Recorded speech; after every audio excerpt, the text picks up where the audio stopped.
Good afternoon. I'm Elizabeth Davis, Executive Vice President and Provost at Baylor, and it is my pleasure to welcome you to the second in a series of symposia to celebrate the inaugural year of our new president, Kenneth Winston Starr. As I did at the first symposium, I'd like to take just a moment to tell you what motivated our choice of speakers. Baylor University is at an historically significant point in its life. We have a new president. The year for which our vision is named, 2012, is drawing near, and we have begun the strategic planning process for our next 10 years. It seemed fitting then that the speakers for these symposia would be nationally renowned scholars whose areas of study could inform our planning and reflection. Speakers who could provide insight in this period of unprecedented changes in higher education, in society, in technology, and in the economy. Speakers who would challenge us to be bold in our dreams for our future. At the same time, we hold dear to our mission that has guided us so well. We certainly have such a speaker with us today, and it is my pleasure to ask Byron Johnson, Director of our Institute for Studies of Religion and Distinguished Professor of the Social Sciences, to introduce her to you. Thanks, Elizabeth. Well, it's a real treat to introduce to you today Jean Bethke Elshtain. Most of you don't know this, but I'm from East Tennessee, and we have an expression there. Jean has more titles and positions than you can shake a stick at. If you want to read her bio, go online. I won't do that. It would just take too long. But I will hit some of the highlights for you. She's, of course, at the Divinity School at the University of Chicago, where she is the Laura Spelman Rockefeller Professor of Social and Political Ethics.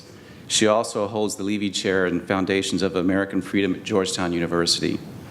She's written on themes of democracy, ethics, religion, politics, international relations. She's a fellow of the American Academy of Arts and Sciences. She's a Guggenheim Fellow. She holds the McGuire Chair in Ethics at the Library of Congress. She's a fellow at the Institute for Advanced Studies at Princeton. She's received the Goodnow Award, which is the highest award you can receive at the APSA, the American Political Science Association, for distinguished service. She's on the Council of the National Endowment for the Humanities. She's on the Scholars Council of the Library of Congress, on the board of the National Endowment for Democracy.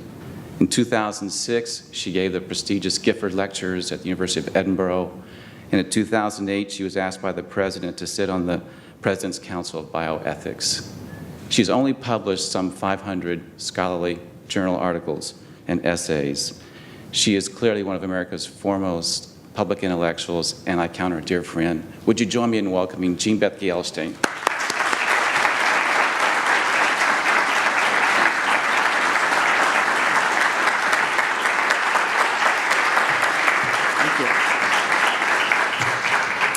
Well, thank you very much for that generous introduction. President Starr, distinguished faculty, ladies and gentlemen, I want to begin by thanking Byron for all of his efforts to get me here, and Jim Benninghoff for his tireless dedication to getting me to answer my emails, which is no small challenge. So with that, let me begin. And just to alert you, what I will be doing is to offer some general comments about the liberal arts and the humanities, and then go on to talk about a specific manifestation of modernity and the way in which what we might call a classical education or a liberal arts education might help to inform and illumine us as we reflect on some of the tumult of our time. Now, those of you who are in the professoriate certainly know this, that from time to time there is a flurry of excitement concerning the future of the humanities and liberal arts education. And the general tone is one of urgency. We're told that we neglect the humanities at our peril. If we lose our liberal arts heritage, our entire cultural identity is jeopardized, and so on. Now, there is, of course, great truth to these kinds of claims. But then some defenders of liberal education go much further and make rather grand pronouncements in behalf of a liberal education. In a sense, they instrumentalized liberal education. Reading the classics, we are told, will make us better men and women. Those trained in liberal education will be more open to the other and less ethnocentric. They will be good citizens. And this is often topped off by the insistence that the humanities alone instill what is called critical thinking, and that those bereft of such an education will more likely be uncritically conformist to the terms of their own society, whatever those terms may be. Now, unfortunately, this latter set of grander claims in behalf of liberal education do not really bear up under critical scrutiny, at least not in the way its defenders proclaim. Let me take a historic example. Germany in the turn of the century into the 20th century was the most literate country in Europe. The great literary classics were studied, the great music was played, and this did nothing to prevent the rise and eventual triumph of fascism. It did nothing to guarantee better people. We all know of the classical music performed by death camp inmates who were spared temporarily because of their musical abilities as tens of thousands marched to their deaths in the crematoria. Indeed, Hitler's highest aspiration, indeed his obsession, was to build a great cultural center in the new Europe, the new Nazified Europe, replete with art museums, the greatest opera house ever known, the most beautiful buildings ever seen.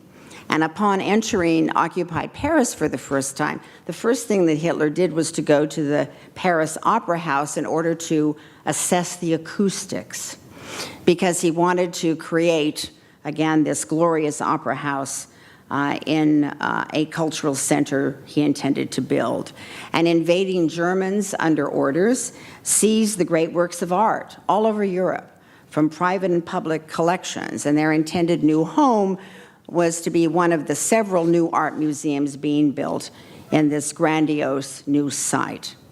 So we see too readily here how the most brutish barbarism and the arts and humanities can somehow coexist.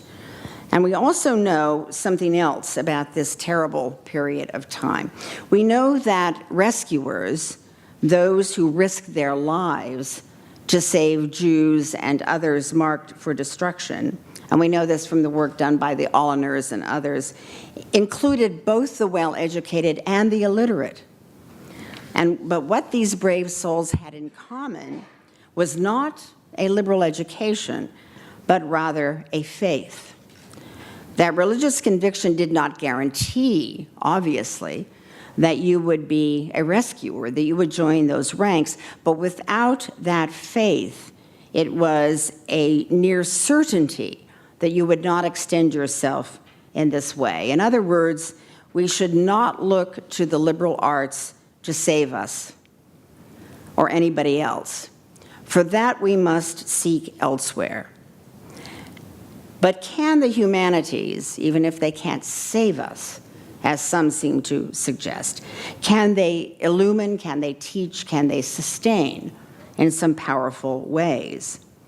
Now, to complicate things a bit further, it is worth noting that altogether too many of our departments in the humanities and higher education today, in major research institutions in the United States, in the UK, and so on, have, in the words of one contemporary critic, disgraced themselves by treating revered works of art and literature with disdain. That is, that one doesn't read the great works because they represent the debris of the past. And I submit that this pridefulness, if you will, is not an example, that is what's gone before Cant instruct us, is not an example of critical thinking at work so much as not thinking at all. For to really criticize a tradition, you need to know it and to understand it first. Now, it seems that I might depart the stage right now, for I appear to have ripped the ground out from under that which I'm here to talk about. But let's not move too hastily.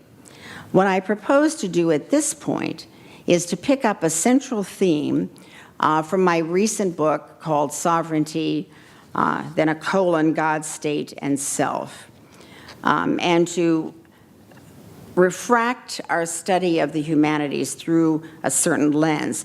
Let's assume, I would ask you to assume, that I've already explored with you God's sovereignty and state sovereignty. I know that's a rather big assumption.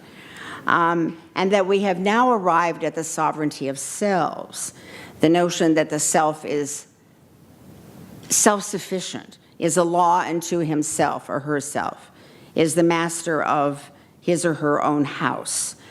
How did we get to be so, or to be seen as being so? This long story of the self alone, deserted on the little isle of the I. Now, this I is a creature of modernity, but is its triumph, the sovereign self, is it final, is it complete? Now, as I delved into this further, I recognized, and it was only through hindsight that I did this, by going back over what I had written, that the resources on which I drew to challenge this sovereign self, to salvage something deep and sustaining about an alternative view of the self that I call the responsible self, that came largely from the humanities, from the liberal arts more generally, from literature, from theological and ethical reflection. So let me share with you the fruits of this labor, and perhaps we can together reflect on what it means, that is, what are its implications for education as the creation, if you will, as the bringing into being of selves of a certain kind.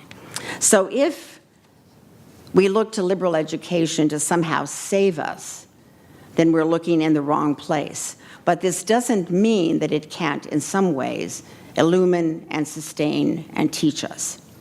So with that, let me turn to some words about the sovereign self, and then those who are powerful critics of this notion of the self. Now, the sovereign self is nothing if not prideful. I noted that this is a self that proclaims mastery, complete mastery. Might there not, however, be some irony here embedded, namely that the notion of the sovereign self may well undermine the dignity of human persons? Well, how is this so? How does this work? The answer lies in the fact that in divinizing, in making absolute human will and choice, we assault the relationality that alone lifts up and displays our humanity. Albert Camus, one of the people I turn to, and I'll say more about him, is surely right that one who assumes absolute authority lays, in his words, claim to nothing short of total freedom and the unlimited display of human pride. It's the end of the quote. For Camus, this is the dark night of nihilism, and his reference is precisely to 20th century totalitarian ideologies, but his words apply to any notion of absolute or total individual freedom. Now, let me recast this in order to underscore certain salient points, namely that personal autonomy, rightly understood, is a great achievement of the West. But being a mature member of society does not entail complete independence from everybody else, as the sovereign self would have it. Instead, it requires a willingness and an ability to sustain rich relationships with other people.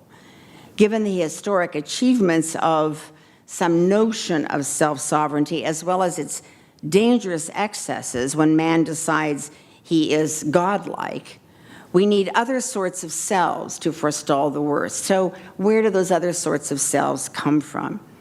And Camus reminds us that a person, as you know, immersed in literary and philosophical sources, that the will to dominate is not the stuff out of which grows a responsible life. For in strong versions of sovereignty, the self sort of forges forth alone as a self is entirely volitional and allegedly grounds all reality. The responsible self, by contrast, refrains from doing everything of which he or she is capable, and Camus describes this process of becoming such a responsible self as a much harder birth than one's first.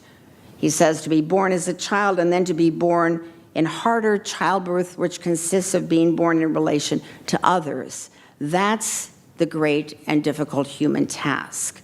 Now, these are words that St. Augustine, one of Camus' resources, would understand, as he would appreciate Camus' insistence that we are born to and for joy and hope and gratitude. Above all, we are created to love and to be loved. And I would ask us to think, if we can bear it, of the fate of the unloved, of those that, as I indicated, liberal education on the part of their depredators could not spare, could not save. Human beings that were degraded in the benighted 20th century past, that National Socialism or communism destroyed, including, interestingly enough, persons with certain mental incapacities. The gentle language of the time was idiots, imbeciles, and morons. Those who could not read the great works of literature, those who could not be critical thinkers, were reckoned by many to be outside the boundary of moral concern altogether. All those who were infirm, all those who were dependent. Now, what such selves had in common was that, again, they could not be sovereign in the manner extolled and assumed by self-sovereignty. They became a blight for totalitarians, and they are a problem, I would argue, for us, to and for liberal societies that propose selves or presuppose selves that are freestanding and autonomous. Let me mention, in case you do not know it, that the first organized killing programs under National Socialism were of persons with disabilities, mental and physical disabilities, who were warehoused, rounded up, warehoused, and then exterminated in crematoria as a kind of experimental project. And seeing how that worked, the Nazis went on, as you know, to the so-called final solution.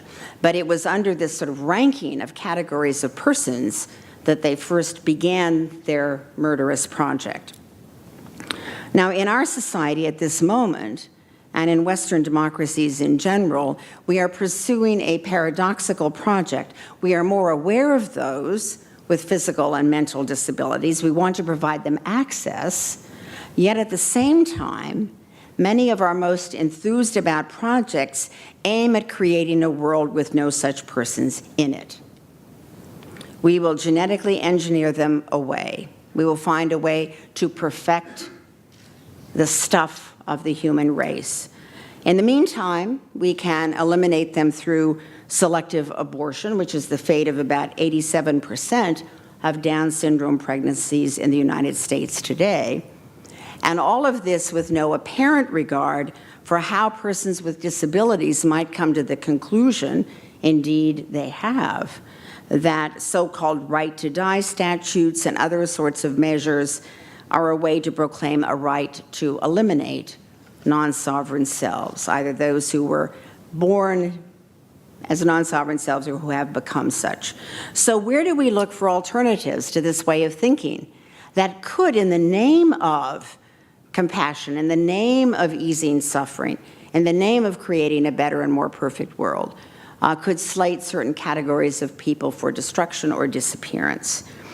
Now, I suggest that we look at great moral narratives, great moral fables, if you will, stories that warn us of hubristic overreach, of run-amok curiosity turned deadly as it recognizes neither limit nor constraint. A literary critic named Roger Shattuck, writing about Mary Shelley, the author of the famous story of Dr. Frankenstein, says, her judgment of the presumptions and self-actions of Frankenstein in creating and then abandoning a new form of life are instructive. Apparently, he continues, it required a woman to inventory the destruction caused by the quest for knowledge and glory carried to excess, and to invent the counterpower to Faust.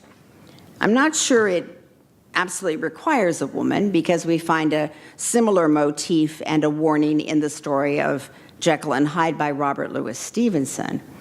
But be that as it may, the point is that we experiment with our natures in the name of, again, perfecting us at our peril. And by experiment with our natures, I do not mean attempting to forestall terrible illness or something of that sort, which is the reductionistic argument often thrown in the face of those who call for limits in this area. Goes along these lines. I see, because it means messing with our natures, you would never have wanted antibiotics to be invented or a polio vaccine developed, which is one that often hits me rather hard since I had polio as a child. And of course, I'm enormously grateful that this is a peril neither my children nor grandchildren ever faced. Now, one sees how beside the point these rejoinders are. By assisting us in being whole in body and spirit, as whole as we can be given what was given us at birth, we help to complete our natures, not to alter them radically in such cases. So we return to these moral narratives to instruct us on the excesses of sovereign selves. Now, let's put ourselves in a terrible world, perhaps one of the most deadly ever invented or contrived by human beings, the horrific world limed by Primo Levi in his classic work, Survival in Auschwitz. Levi was an Italian Jew, a chemist, who was rounded up. The Italians actually managed to spare most of their Jewish population, but he was part of a roundup of Jews and ended up in Auschwitz. It is impossible to imagine a world more cruelly designed to defeat the human person than the demonic social experiment of the death camp. And Levi alerts us to the fact that the camps flowed directly from a terrible rationalism played out to the bitter end. Nazism was not a vast irrationalism at all. There's a major premise, a syllogism, and at the end of the chain is the death camp. If indeed there are lives unworthy of life, it follows inexorably that those who are unworthy of life, life understood in the form of this masterful sovereign self, must remove those unworthy of life who have already been defined out of the human race in any case. Now, Levi characterizes life in the camp as a journey toward nothingness, but then he says something remarkable. Here are his words: "Yet no world of perfect unhappiness can exist. Our human condition is opposed to everything infinite, that is, infinite on this earth. There is a limit on every joy and on every grief." And he tells us that in the camps, human beings were first reduced to phantoms, their bodies sort of slowly disappearing from abuse and starvation. The demolition of man, he calls this. Your life is reduced to the lowest level. You were a man who is no longer a man. So first, he tells us, they annihilate you as a person, and then they kill you. It isn't enough just to kill you. They must kill the human spirit first. And our spirits are fragile. And yet, he continues, the conviction that life has a purpose is rooted in every fiber of man. And some of the inmates of the camps, remembering this, that life has a purpose, were able to survive the insane dream of grandeur of their masters. Now, here's what's interesting for our theme. Levi kept his own sense of purpose alive by recalling the canto of Ulysses from Dante's Divine Comedy. And he tried to recite that and to keep that alive. There was beauty and form and sense in the world. That's what it told him. And there might be again. And he concludes his haunting memoir, which is really a story, a terrible moral fable, if you will, of the 20th century in this way. No human experience is without meaning or unworthy of analysis. In the camps, he reminds us thousands of human beings who differed in just about every way human beings can differ were thrown into this vast social experiment. And what does he learn from this? He learns that human beings are not, in his words, fundamentally brutal at base. It is far more complicated. That many social habits can be silenced and quashed, but they cannot be destroyed utterly.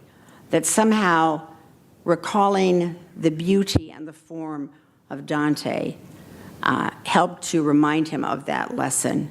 Now, if Primo Levi can redeem this much from the demonic horrors of the death camps, surely we, in our situation, which is far less dire, can find resources to draw upon as we look to common sense and decency and dignity, to our sense of shame, our capacity for joy, our ability to recognize when our dignity is affronted or the dignity of others is affronted, our ability to love and not just to use others. Now, the non-sovereign self has readier access to all of this precisely because he or she finds intimations and realizations of such a self all around, sees beauty and sadness and hope and mystery and truths to be found and discerned as part of the fabric of the universe. Several other writers come to mind to help us think about taming self-sovereignty. The great poet Czesław Miłosz, a Nobel laureate, Polish, and the American novelist Marilyn Robinson understand that persons, if you will, by contrast to isolated individuals, are unique and unrepeatable. They cannot easily be replaced by a new recruit.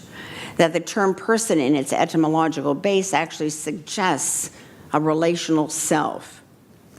Each understands that pure thought is not greater than love. Now, Miłosz is also, this great poet, is also the author of one of the great books assaying the nature of totalitarianism, a book called The Captive Mind. And if we take a look at this book, we leave behind a world of lifeless ratiocination, because Miłosz is determined to be fleshly and concrete and particular, to remind us that politics often destroys concrete human beings. It isn't a matter of abstract pronouncements. It's a matter of what happens concretely on the ground. He never loses sight of our fragility, which is constitutive of our humanity in a fundamental way. And I want to share with you my favorite passage from The Captive Mind, in which Miłosz describes walking through a train station in Ukraine in the desperately disordered time at the beginning of World War II, and he's caught up short by a scene that he sees unfolding in front of him. And this is how it goes.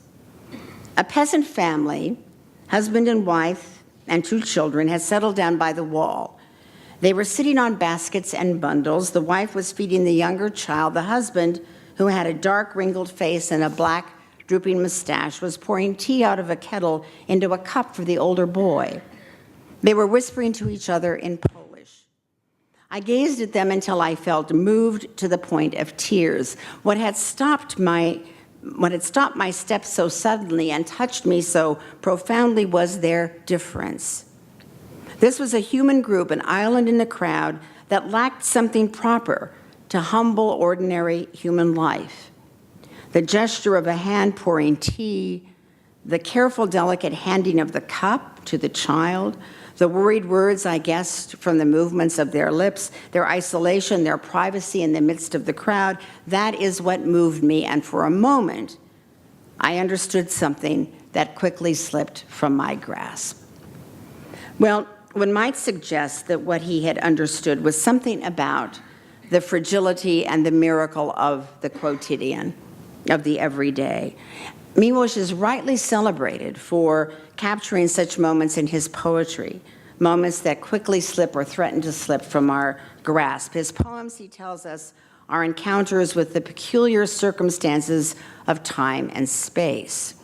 So the portrait of that forlorn bit of humanity huddled together, uprooted, yet making and pouring tea, this says something about the quotidian, about humanity. For Miłosz, the touchstone for 20th century politics was terror and the immediacy of stark physical pain, a phenomenon that self-encloses us, that cuts us off from others. And yet, he suggests those cries can still be heard if our thinking is not remote and abstracted and, if you will, excarnated.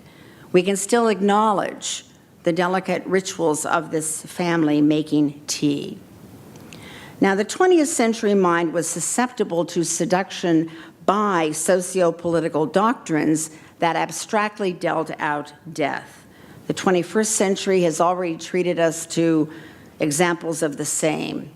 What Miłosz does is to put on display the impoverished, one-dimensional, flattened-out view of human beings that a totalizing ideology of politics and self-sovereignty requires and feeds on. He indicts the vulgarized knowledge that voices birth to the feeling that everything is controllable, everything can be managed. For example, in his words, the young cannibals who, in the name of inflexible principles, butchered the population of Cambodia, and who had graduated from the Sorbonne and were simply trying to implement the philosophic ideas they had learned.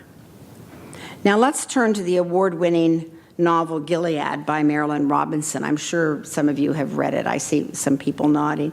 She opens up a world of simple and complex beauty and often unremarked goodness. Any human faces a claim on you, her protagonist, the dying pastor John Ames, writes, because you can't help but understand the singularity of it, the courage and loneliness of it. In her writing, she highlights the body blessed and broken in Christian theology and in everyday life. And her protagonist, Pastor Ames, talks about the gift of physical particularity and how blessing and sacrament are mediated through it. It follows, he tells us, that the protagonist does, that God's love and mortal love are perhaps not so separate, that there's a splendor revealed in a child's face. John Ames, Pastor Ames, also reminds us that the great Hebrew prophets of Scripture chastised and loved a concrete people. These were not admonitions from, the ozone region. They were involved and concrete, something that too many moderns who don the mantle of prophecy seem to have abandoned as they appear to despise those that they criticize rather than to love them and want to chastise them in order to bring them to a truer sense of themselves. One more example, if you'll permit me, from theology. This is also someone known, perhaps to some of you, the anti-Nazi theologian Dietrich Bonhoeffer. Some of you may have read his letters and papers from prison. Bonhoeffer was a bit of a wunderkind, a brilliant young theologian, became involved in the conspiracy to assassinate Hitler, and it was in his period in a Gestapo prison that he penned some extraordinary letters. And one of the things you'll notice if you have a chance to go through them, the astonishing richness of his references, those he's learned from, novels and novelists and poets, as well as theologians, sociologists. The list is extraordinary. He's always requesting more books from his family when he was still permitted to engage with them. And in prison, interestingly enough, this theologian, whose work is quite dense and rather daunting, started to write short stories and poems and even a novel that somehow the prison experience spurred him to try to reflect what he was going through and understand it in a genre that he was completely unfamiliar with prior to that point. Unfamiliar as in the sense that he hadn't done it. Now, he reminds us throughout his work that, I should add that he was hanged by the Gestapo in 1945, August 9th, 1945, April 9th, 1945, just a few days before the camp in which he was being held was liberated. Now, he reminds us throughout his work that bodiliness and human life belong inseparably together, and this has very far-reaching consequences for our understanding of every aspect of human life, for we can use our bodies and the bodies of others for good or for bad, well or ill. The right to live, for Bonhoeffer, is of the very essence, and even the most wretched life in our eyes is worth living before God. This is a direct rejoinder to the Nazi killing program of those with mental and physical disabilities. What should ongoingly amaze us is that many of the lives we imagine wretched are in fact not. That people find purpose and joy even in the midst of extraordinary difficulty and suffering. That isn't all they find, but they often find that as well. There are redemptive moments, in other words, where we might least expect them. And he goes on to say, freedom is not a quality of man, nor is it an ability. It is not a possession, a presence, an object. It is a relationship. In truth, freedom is a relationship between two persons. Being free means being free for the other, because the other binds me to him. In relationship with the other, I am free. For Bonhoeffer, this is the meaning of Christ for us today, the man for others, being for others. These are strong words that bespeak embodied realities. Human life is always lived in concrete communities, not nowhere. In a society such as our own, with our history, are these recognitions that are still available to us? Can these understandings still be rekindled, and how? For one thing, we can come to understand that unlike what we are sometimes taught, or the assumptions that are made even by certain academic enterprises, we are never in a zero-sum game in this life of ours, never in a situation where the exact amount I give is something actually taken away from me, and I am impoverished if I give. There is no way that I can be renewed or replenished. Instead, something's appropriated from me. That is the cruel fantasy, really, of Jean-Paul Sartre's hell is other people. That's a desolate, dead, and lonely world. The Bonhoefferian world is one of people who embrace the quotidian rather than despising it, who find joy in simple things, who find dignity in a job well done, and who find themselves sustained and enriched rather than impoverished by being for others. Now, one of the fears that St. Augustine voiced all those years ago, those centuries ago, was that as we gave up on God's sovereignty, other forms of human sovereignty would drive to become superordinate and destructive. This was his concern about human pride and its triumph. He was keenly aware of the fact that any human institution can be turned into an idolatry of the state, of anything else. Now, the altar at which we worship, at least part of the time these days, is the sovereign self, whose key terms, remember, are control, doing your own thing, choice as a kind of willfulness, rather than as the sometimes tragic weighing of options where there is no knockdown, good or bad, on either side. Now, one image of the responsible self would be Augustine's notion of the pilgrim, someone who lives in a concrete time and place, but is not utterly defined by it, right? Who is both in the world and capable of engaging it from a place that affords a certain alternative understanding. And this is likely not to come from my own sort of individual achievement, let's say, so much as being a part of a community that orders itself according to commitments and understandings that are at odds with, not necessarily clashing completely, but are at least at odds enough with the dominant scheme of things that people have some space and some room in and through which they can think of alternatives.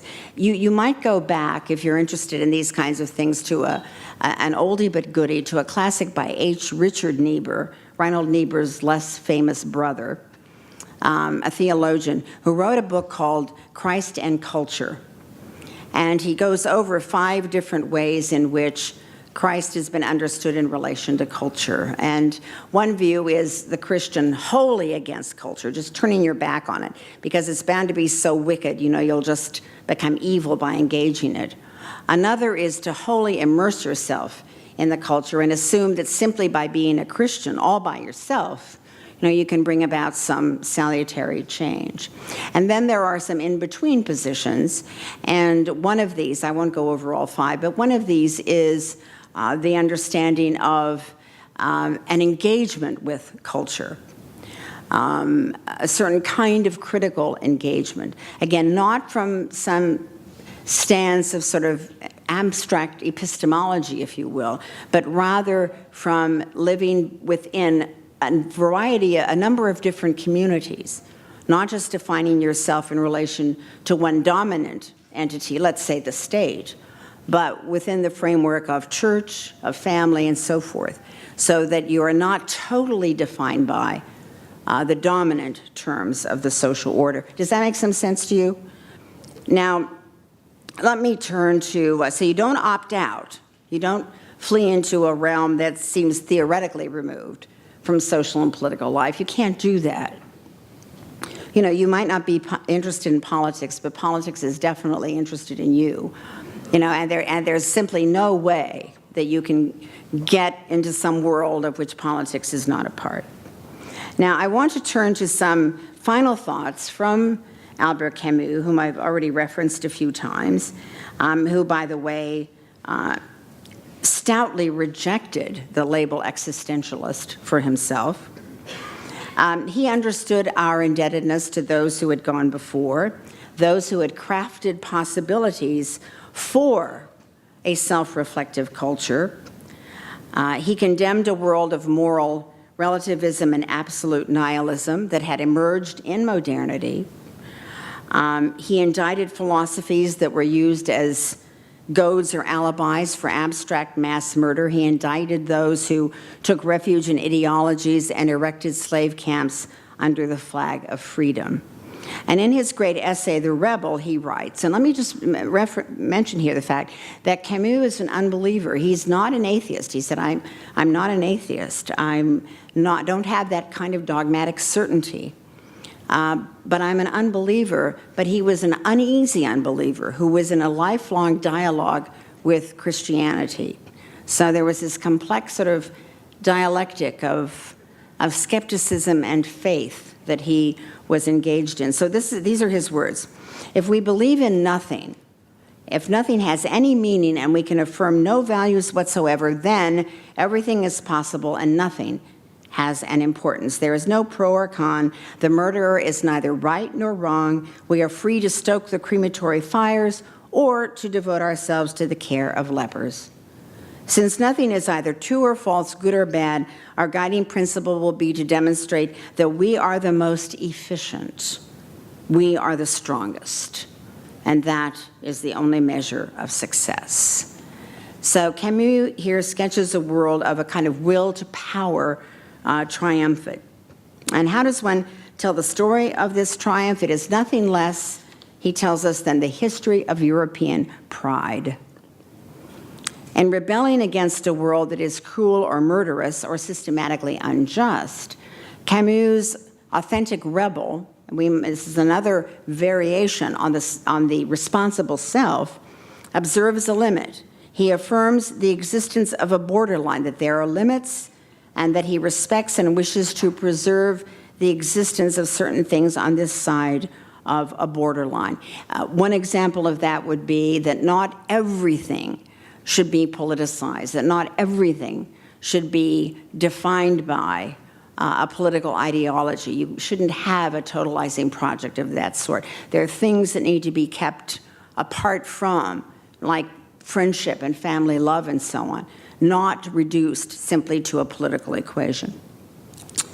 When a person rebels, according to Camus, he identifies himself with others rather than repudiating them. He rejects resentment.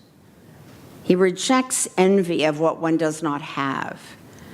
The authentic rebel wishes to defend what he or she is, in fact, a human being, a person, not an isolated individual, but a person. And in rebellion, one finds not isolation, but solidarity.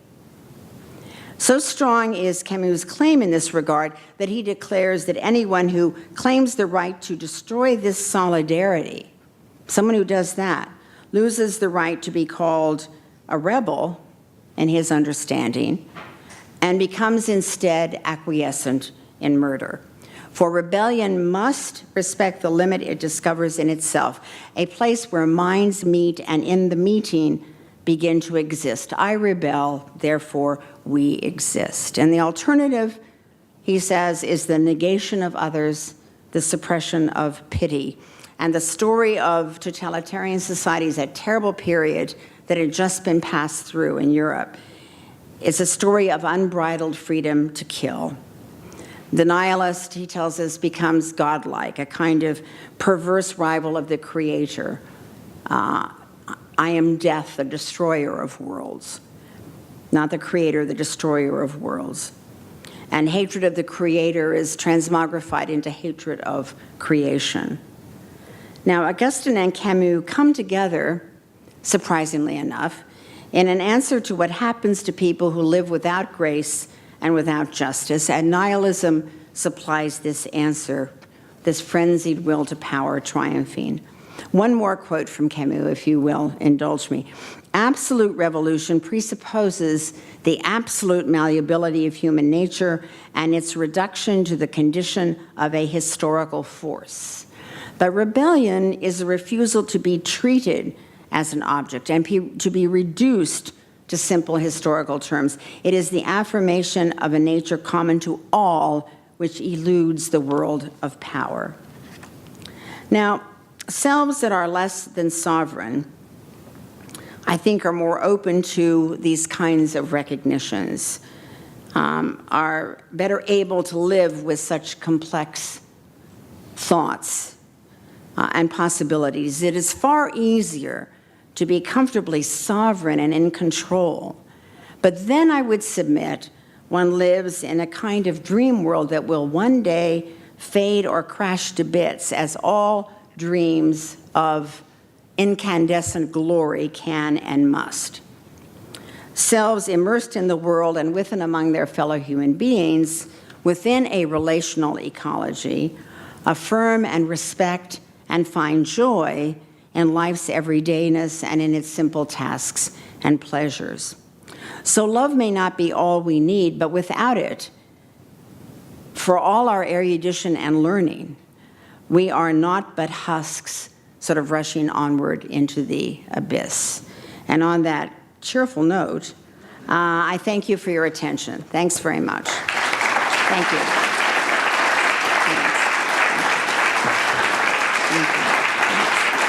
Thanks very much.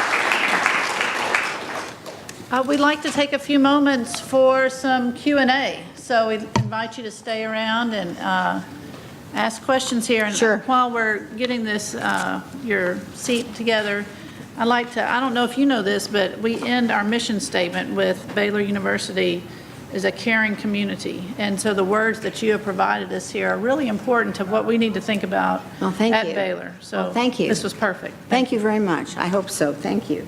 Oh, you've got a mic for me and everything? All right, let me grab my water.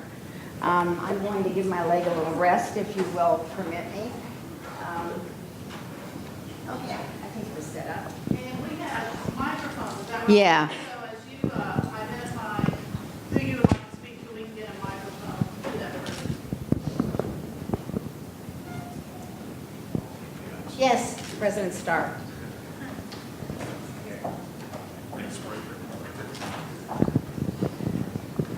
I was reminded of Tocqueville's observations culturally about the country in the early 19th century, the 1830s, and what he saw as the goodness of the country, which in no small part was an other-directedness.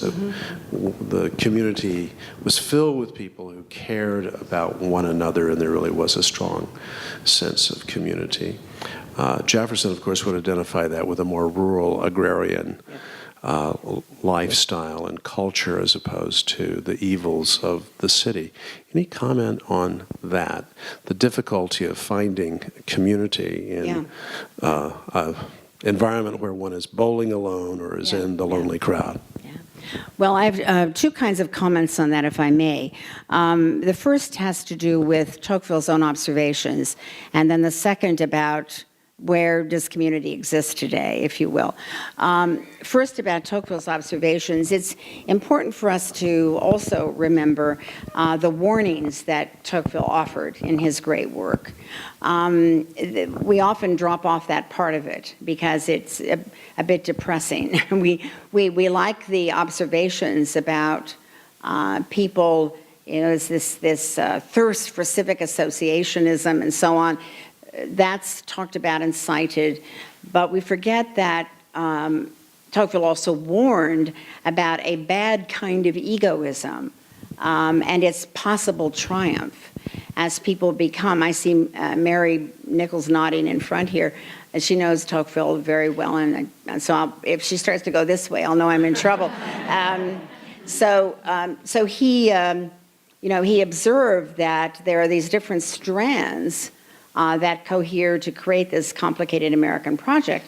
And if one of them sort of takes off on its own and you get this bad egoism, then, trouble awaits.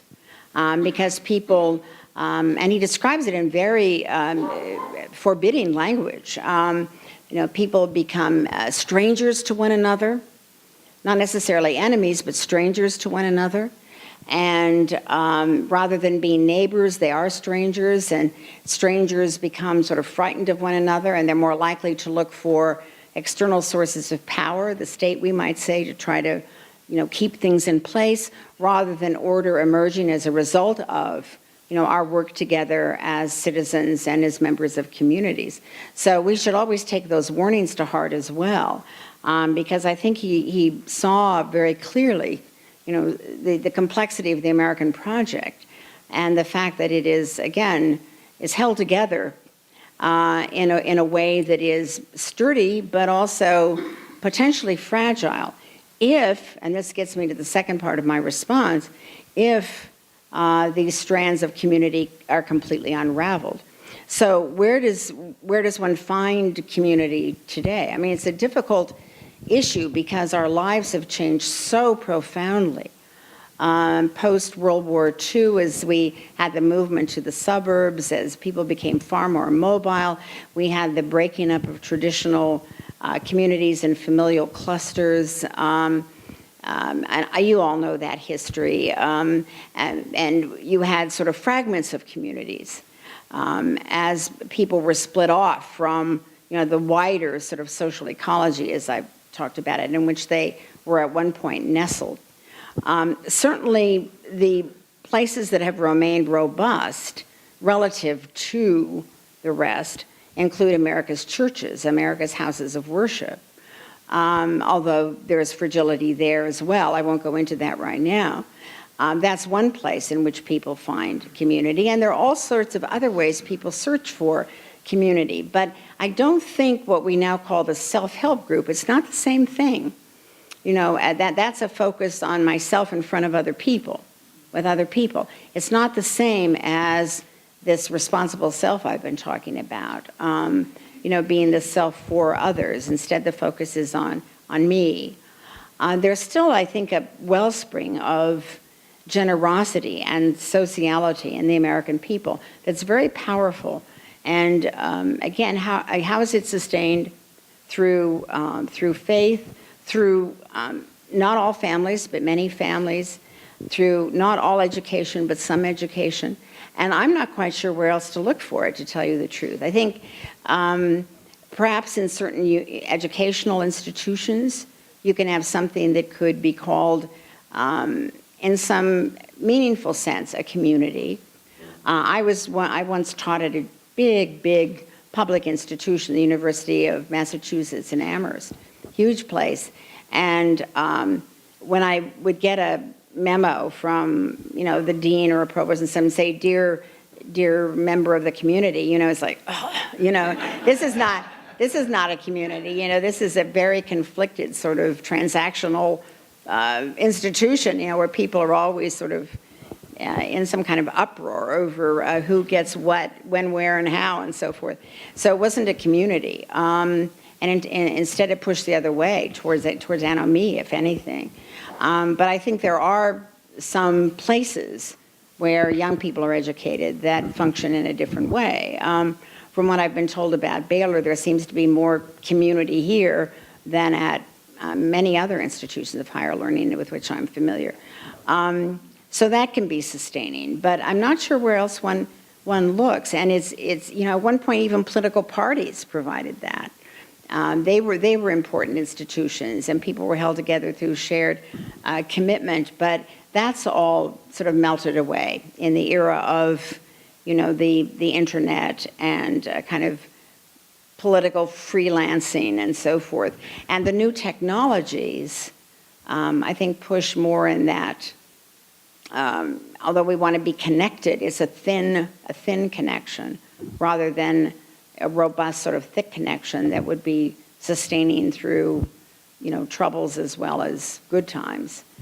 So that's a really serious question, especially for, the next generation and the generation after that,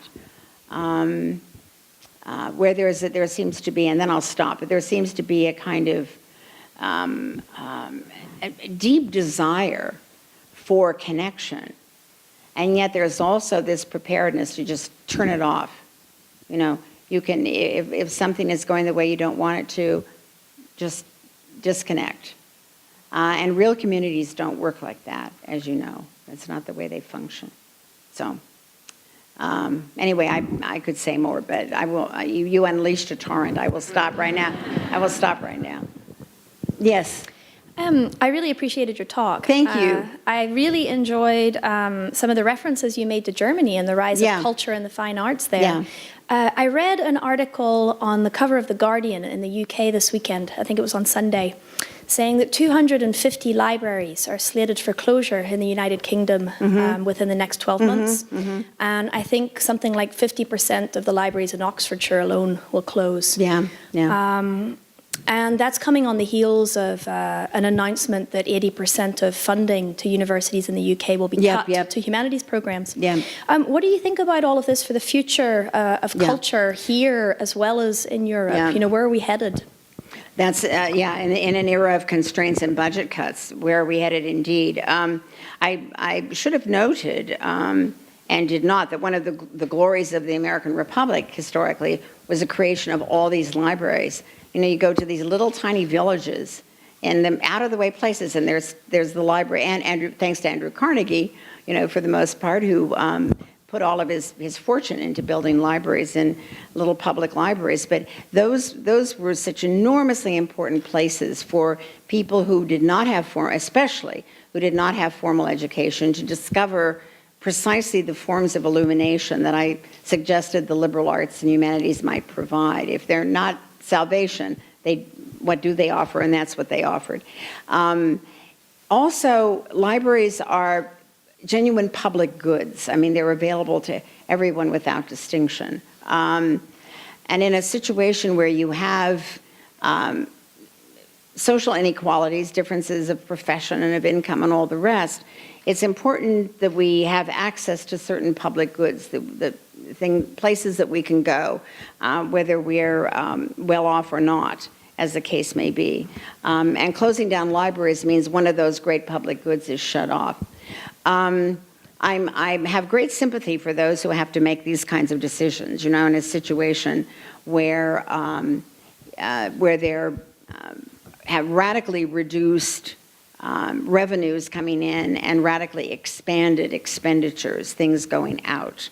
But I would, if I were in charge of this sort of thing, I would, do my very best to try to to spare as many institutions as I could that are like libraries. Funding for higher education gets a little more complicated, I think in part because in the UK, by contrast to the United States, higher education has been far more a governmental enterprise than it has here.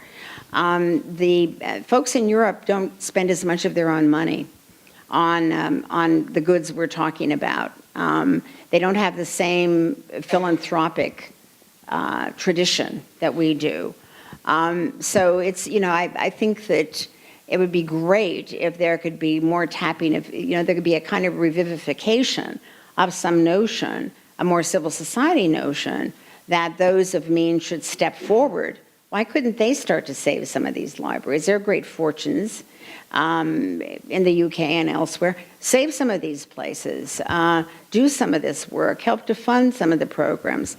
And that's again, a tradition that we have. It's one of the great things about this country. And when you've been heavily reliant on the government purse, and it's cut off, you can see how people, and I'm not putting the libraries under this, but let's keep it with higher education.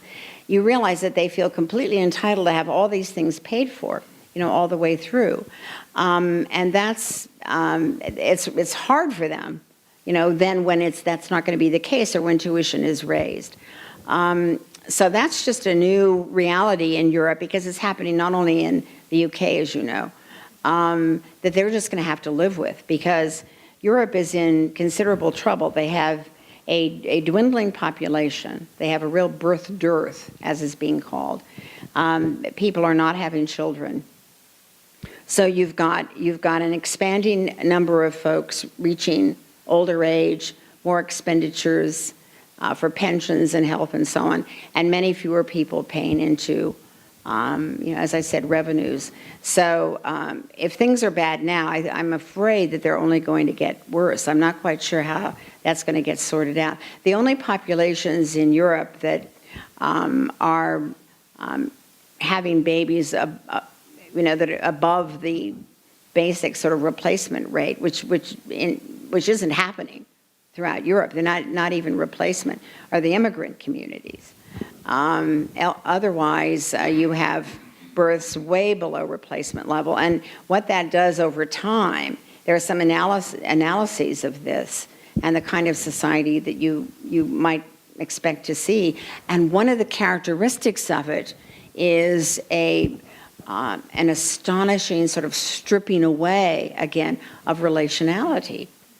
Because you have, let's say, one child, no siblings, and you have fewer aunts, fewer uncles, no cousins, so on and so forth. So the family itself gets stripped down even further to fewer and fewer people. So one of the things that continues to sustain people in the United States often are families, even when other things have kind of gone haywire, or they're outside the sustaining nurture of other communities. And that's not going to be the case in the future for so many of these kids. Again, neither no children or one child. So there's a sense of real kind of aloneness, along with this dwindling population. Nicholas Eberstadt, I think, has some of the best analyses of this phenomenon, if you want to take a look at his work. But it's very chilling and quite gloomy, actually, about Europe's prospects in this regard. Way in the back. Well, what I'm about to say, I'm well aware that I'm in a room full of professors, but a lot of students that I know are considering going on into careers in academia. And are considering. They are, okay. And so I'm a little concerned, because they came to the university when they were 18, 19 years old. They're going to go to grad school, and then they're going to teach somewhere, hopefully get tenure. What issues does this pose for the liberal arts if you have a lot of professors who perhaps are a little too abstract from the rest of the world? I mean, it seems to be an issue that I've noticed, and I'm not going to name names or anything, but I've taken classes from multiple of the people here, and I'm a little nervous, but that you just sort of get distance as you spend all your time reading and learning and doing wonderful, wonderful things, but doesn't that sort of create a canyon between you and, I don't know, the average person? Yeah. And what sort of effect does that have on American education? Yeah. Well, that's an interesting question, actually. And I think you point to a real problem or a potential problem, which is that if you spend all your time, if your whole world has been you're a student and then you're a professor and you stay in this environment, this particular environment that we call higher education, for the remainder of your life, you forget the fact that it is a rather peculiar community after all. I mean, you don't see children. I mean, children are not part of it. I mean, professors may bring their kids from time to time. You don't see children. You don't see the elderly, for the most part. The cast of characters changes every 4 years. You get new people in every year and other people go out. So you've got a student cohort that is always young, even as you get older. So it's a kind of strange world in some sense. I don't want to say limited because I don't want to imply that it's somehow impoverished, but it is a very particular kind of place. And I think it's also, so that needs to be recognized, and just to keep alert to the fact that, complex communities are composed of more than or in addition to what the university community is all about. But I think you're pointing sort of elsewhere, and that is that if you're entirely immersed in what used to be called book learning, that there's a way in which you lose contact with the stuff of sort of everyday life and the sorts of issues that most people confront who don't have the extraordinary privilege of being in a world in which the work that they do is what they love to do. You grew up as a reader of books and you get to keep reading books and all the rest. And very few are that fortunate. So how, what that can do, I think, is precisely to insulate people in this sort of rarefied universe. Let me give you one example. I think it sometimes comes as a shock to, certainly to some of my colleagues at the University of Chicago, that people might have a political opinion that's different from theirs. It just shocks them because the view that they have is just assumed, in the general surround. And we certainly have data that shows this about, people's general political orientations. So they're really stunned when it turns out that people are not thinking the way they're thinking about political life, for example. And sometimes the reactions are not very generous. And the reactions include accusations of basic ignorance and confusion and being led by the nose by demagogues and so on and so forth, something that allegedly we escape altogether, So I think that is a real problem, because there can be this little, nice little sort of perimeter, and you're inside it, and you don't realize that there are all sorts of folks who are smart and well-informed and engaged citizens who may not share your understanding at all of what's going on in political life. I've been stunned, I have to say, from time to time by the vituperation and some of the contempt that I've heard in institutions of higher learning, expressed in relation to folks who differ in their political understandings and political views. So I think that's one outgrowth of this insularity. And then another, again, is just that huge gap that you were gesturing to, seems to me, between the life one is living and the lives that available to most people. Again, how you bridge that gap, I'm not entirely sure. It is strange. Let me just tell you one other thing. That often, being in departments of political science and so on, you have people who study political science, but they actually hate politics, you know? And so their study of political science is often this very kind of abstract, and it's formulae, and it's numbers, and it's this and that, and it has very little to do with the way politics actually works. And they have contempt for politicians. They have some general sort of notion of what ideal politics would be, and somehow politics always falls short. That's another example, I think, of the phenomenon you're talking about. And I will refrain from suggesting ways to fix that, because I would have to think about that further, and whether there are things that could be done in educating students in departments of political science or politics that would perhaps help to forestall some of that sort of thing. But it is another interesting phenomenon. Thanks for your question. Yes, right here.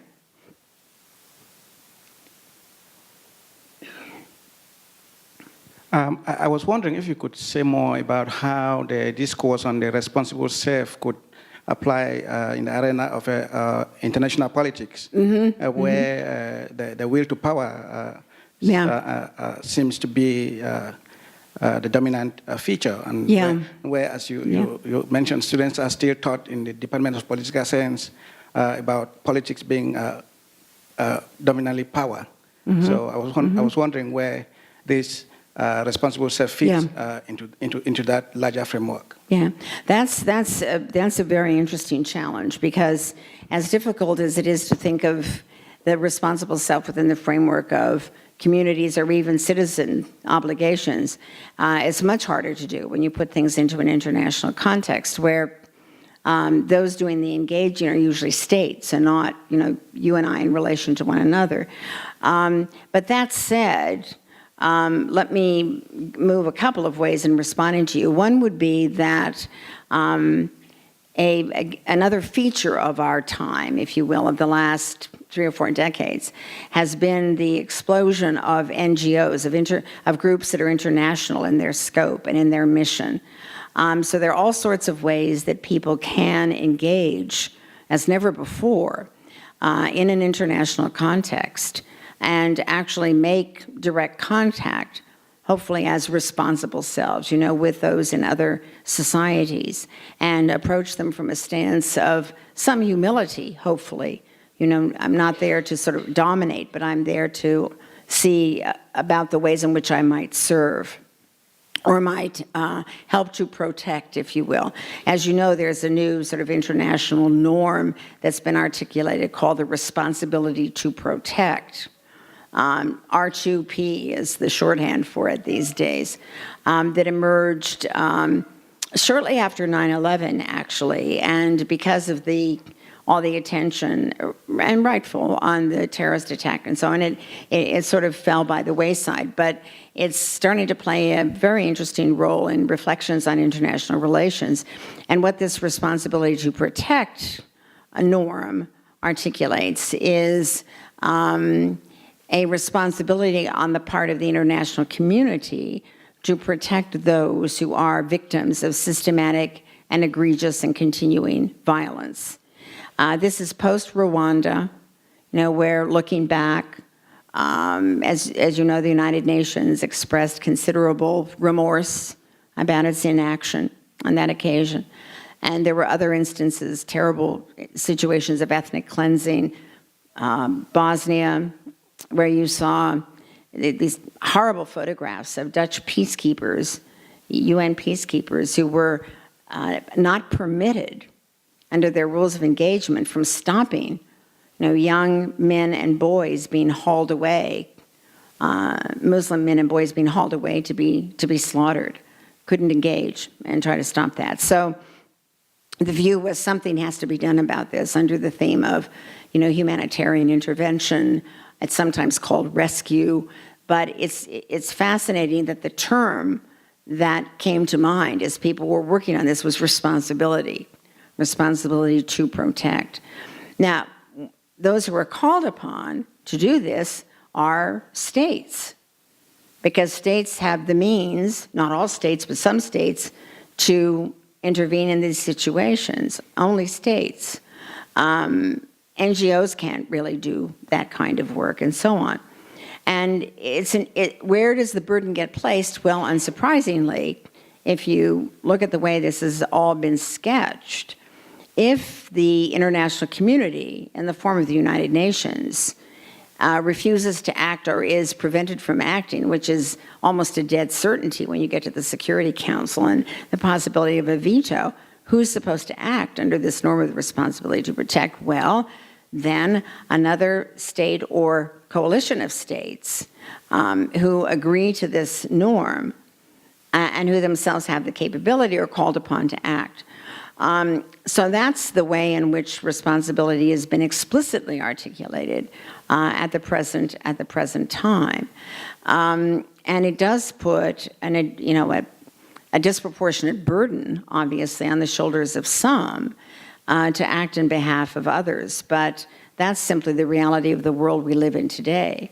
So I would say there are a couple of possibilities. And one is through states acting in a certain way that does not involve domination over, but responsibility for or towards, and then for persons in and through various organizations in which they're involved or efforts in which they're involved, making some kind of direct contact with those in other societies who may be in need or searching for allies, to support them in a certain effort.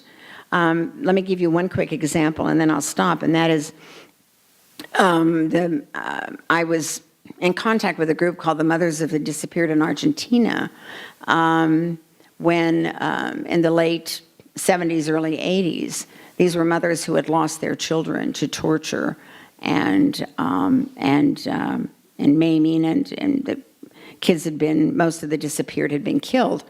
And to make a long story short, they, in their protest, peaceful protest, sought allies from outside Argentina to help to sustain them in their effort from other human rights groups. So there was a way in which, responsible groups from the outside could make that contact and help to sustain them and to protect them from the junta itself, because they were, of course, in a situation of peril. So that's the way I would start to respond to your question. I think it's probably time for me to, one more question, or one more quickly. Mike, go ahead. My question moves. Okay. You going to hold off? Okay. He's going to hold off. One more? One more. Okay. Well, my question moves far away from international relations in terms of responsible self, but you briefly mentioned abortion. Mm-hmm. Could you elaborate further on the implications of abortion for responsible self? Yeah. Well, again, this warrants a much longer discussion, but it's good of you to have picked up on that, because certainly you see in the pro-abortion literature, and I mean pro-abortion, I don't mean just pro-choice, there were some, it's hard to believe, but who saw abortion in the sort of radical feminist community and so on, who saw abortion as a kind of good, because it meant that women were exercising sovereign choice. It's precisely the vision that was articulated, sovereign choice over their own bodies, and that meant, well, you can fill in the rest of it. So there was this very strong vision of a sovereign self that was created, to and became the sort of touchstone for why abortion was an absolute right. The responsible self approaching that kind of issue, or that particular issue, would be one who would consider the relationality of it. That you're not dealing with a nothing. You're dealing with a human being in becoming, and there is already some relationality involved of the most intricate and intimate possible kind.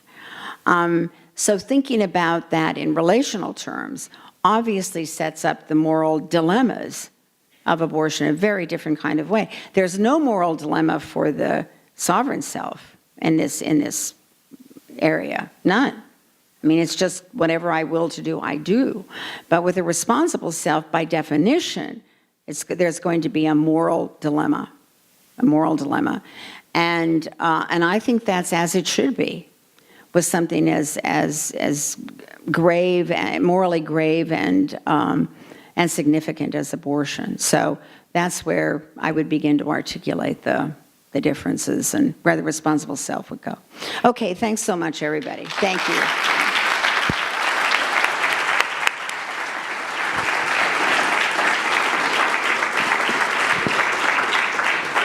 Well, this was wonderful, as we expected, and we have a small token of our appreciation from our ceramist in residence here, and we will help you. We will help you get this back to Nashville or wherever it is. But thank you. Just a bow would be too